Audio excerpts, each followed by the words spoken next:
ne peut pas parler de numéro des chaussures que tu as portées. On ne peut pas parler de numéro de ton pantalon, numéro de ton costume. Ça n'a rien à voir avec ma foi.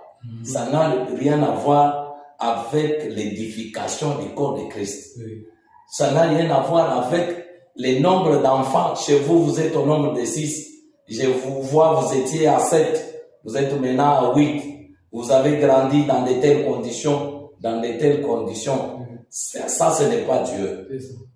Parler de la part de Dieu, c'est-à-dire, on est censé connaître la volonté de Dieu. Qu'est-ce que Dieu veut? Et on transmet. On est tout simplement les canaux. Et la prophétie, c'est parler de la part de Dieu, parler de ce qui vient de Dieu. Et Dieu ne peut pas s'hasarder à parler de n'importe quoi. Et c'est ça, d'abord, le contexte prophétie. Alors, nous avons encore une deuxième question, qui est juste la différence entre quelqu'un qui prophétise et donc prophétiser et un prophète. Parce que nous avons des frères qui prophétisent dans l'église, mais qu'on appelle aussi prophètes peut-être. Alors, c'est quoi la différence entre prophétiser et prophète? Oui, prophétiser et prophète, il n'y a pas une grande différence. Parce que l'objectif est le même.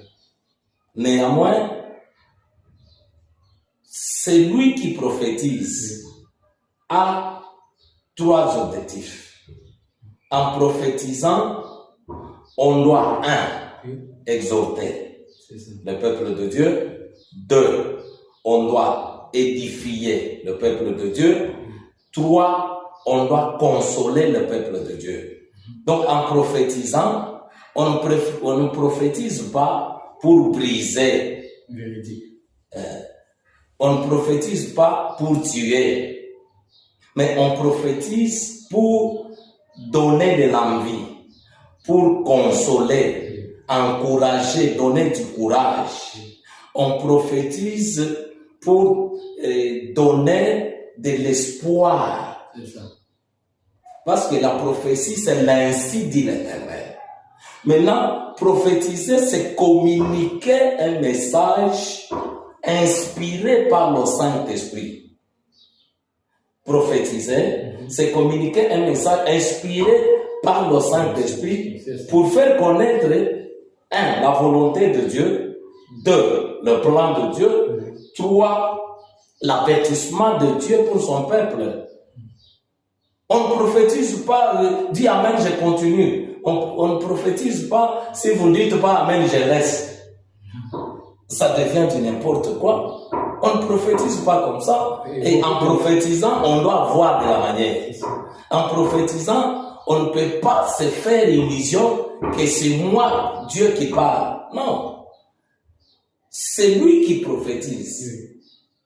C'est un instrument. C'est un canal par lequel Dieu transmet le message à son peuple. Même s'il est en costume, même s'il est en polo, même s'il est en chemise, même s'il a étudié, même s'il n'a pas étudié, il ne doit pas se faire valoir que moi je contiens le message de Dieu si vous ne me donnez pas de l'argent, l'offrande du prophète, j'arrête. Et ça devient du n'importe quoi. La plupart de nos prophètes font ce genre de choses. Oui, ils sont en train de se payer eux-mêmes. Ils se payent parce qu'ils savent que pendant qu'ils transpirent là, son salaire est dans la transpiration là. Après avoir libéré le message, il n'aura pas encore l'argent en dehors de ce message. Voilà pourquoi il demande que le message soit accompagné par l'offrande du prophète. C'est ça. Donc c'est un peu ça. Tu vas voir que celui qui prophétise, c'est un canal ou un instrument utilisé par Dieu. La Bible dit dans Amos chapitre 3 verset 7 que Dieu ne fait rien sans avoir révélé son secret à son serviteur, les prophètes.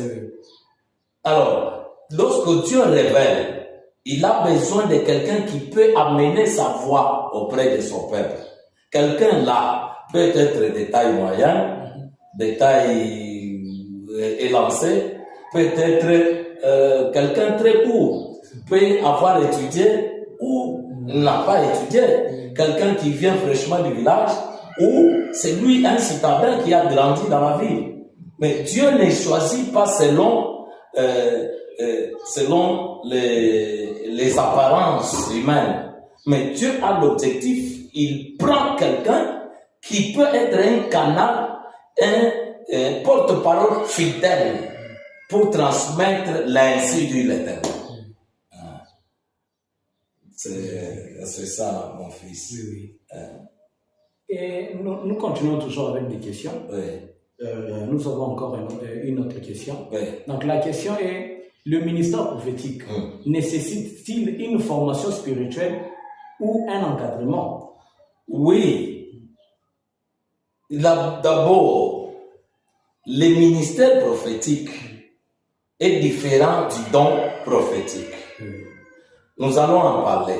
Je vais expliquer. Mais le ministère prophétique, comme il est différent du don prophétique, il nécessite un encadrement. Parce que ceux qui étaient appelés par Dieu,